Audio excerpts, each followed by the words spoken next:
You know, I think the two teams started off 2 for 21 or something from 3-point range. So what do you tell the team at that point when there's just nothing is hitting from the outside? Obviously, you can shift that inside line. Yeah, you know, I think what happens sometimes is you get so used to shots going in that you almost forget that there are times when it doesn't. So if you know, as a coach, you have to make a decision like, are we taking bad shots, so we need to get better shots, or are we getting wide open shots and they're not going in? And there's nothing you can do about that except, all right, well, let's go to the one guy who is making a lot of shots, you know. And I don't know that I would trade any of the shots that we took in the first half. There may have been a couple that were like, but most of them were the same shots we've been taking all year, and they just don't go. So when we found something that was working, we just started going in that direction. But you know, it's funny how they all started dropping in the second half, and that's what happens. You know, we make so many. You know, a lot of teams, this is part of their daily routine. You know, they'll have a lot of spells like today, but because we hardly have any, it just when it does happen, it, you know, it'd be like Shea. Every time Lou misses a shot, Shea loses her mind because it's just unthinkable. So we're trying to talk her off the ledge after this performance. So You sacked Gabby for a good stretch on the first Yeah. half. What was that about? She's kind of in a little bit of a, I don't even know what, I don't know whether it's physical or mental. She's just not feeling right now. You can see it. You know, it's been like that the last couple of days, a week maybe. It just hasn't been. I mean, obviously she played great in the Temple game, but she's just a little bit out of sorts right now. And I could see it in the first half, and I thought it'd be best to just give her a chance to sit and watch it. Sometimes you just need to get, and she played great in the second half, so sometimes you just need to be removed from it. Thank you. It was right after she missed a couple free throws. Yeah. I mean, was there something in the body language? Yeah, I mean, you could just see, like, she's just frustrated. Like, you could see it all over, you know, she's just really frustrated. So I hate to see guys out there on the court like that.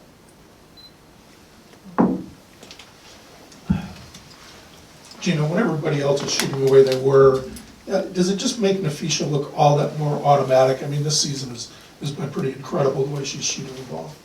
It really is when you think about it. I don't know what she shot today, 10 for 13. Her shooting percentage is, you know, off the charts for a couple reasons.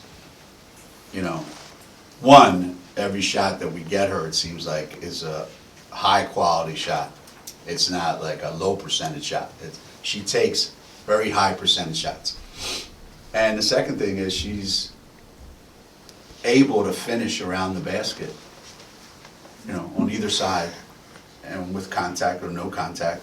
So when you're taking great shots and you're able to finish what you started, I mean, that's kind of how it happens. So you think about our two sophomores.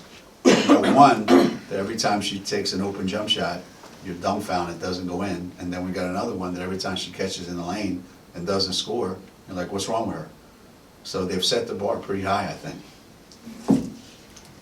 Seemed like early in the game, you guys were searching for energy and searching for some good stuff. So Naya was being pretty active and didn't show up in the stat sheet necessarily, but what about the growth of her to be able to be that type of player, that senior that you would expect her to be?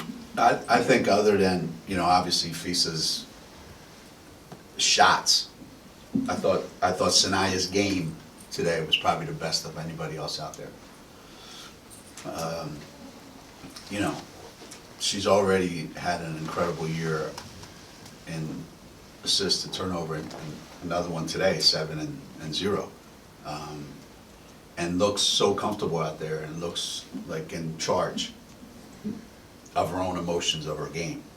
There isn't anything haphazard about it. Everything seems to be, you know, exactly where she wants it to be, at both ends of the floor. And it's funny how that happens. You know, this is the longest during her career, the longest that she's been in this good place. She's been in this good place before, but this is the longest. And it's funny because towards the end of the game, I said to Shay and Marissa, I said, if we can keep Nafisa in this place for the rest of the season, we're going to be really, really good. You know, she's just, what can I say? She's having the kind of senior year you want to have. When you look at a stat sheet, like for example, Nafisa has 9 rebounds, she had 8.5. Will you talk, not you or someone, one of the assistants say something, well, if you had done this or you'd done that, you were 1 rebound from a double, just to nitpick on something to look at on a stat sheet, or another player say something? How do you guys do that, if at all? Well, I think the number, you know, whether it's 9 or 10 or 8 or 15, whatever,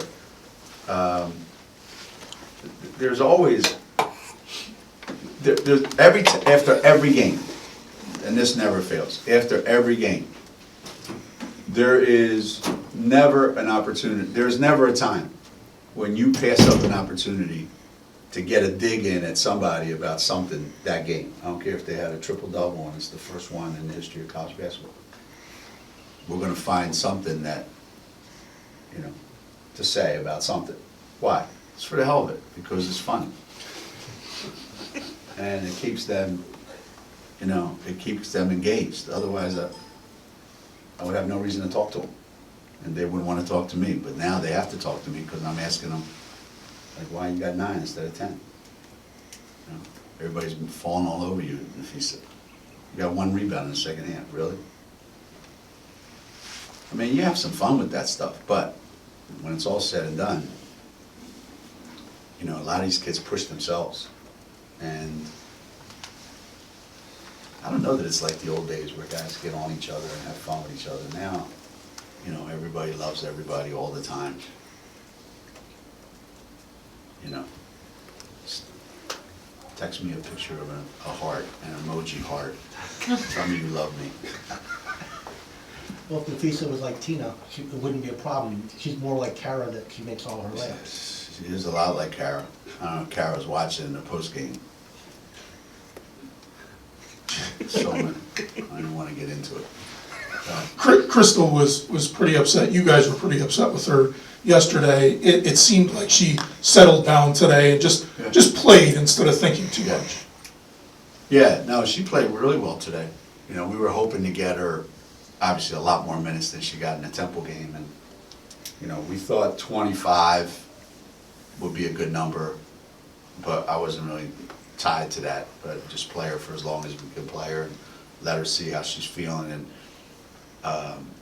she made some great plays today, you know, and she was involved. She impacted the game. You know, I just think that when you have that kind of ability, when you're able to do a lot of things, then I would expect you to do a lot of things on the floor, and she is. She's capable of doing a lot of things, and you saw a little bit of that today. You know, she was better defensively today as well, which, and that's the next big step for her. Consistent effort, and then understanding on the defensive end the kind of impact that she can have on the team. Anybody else? Or we good? All right. No thank comment on the steal Lou had? you. On what? Oh.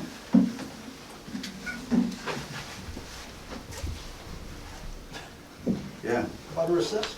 she had a steal and an assist.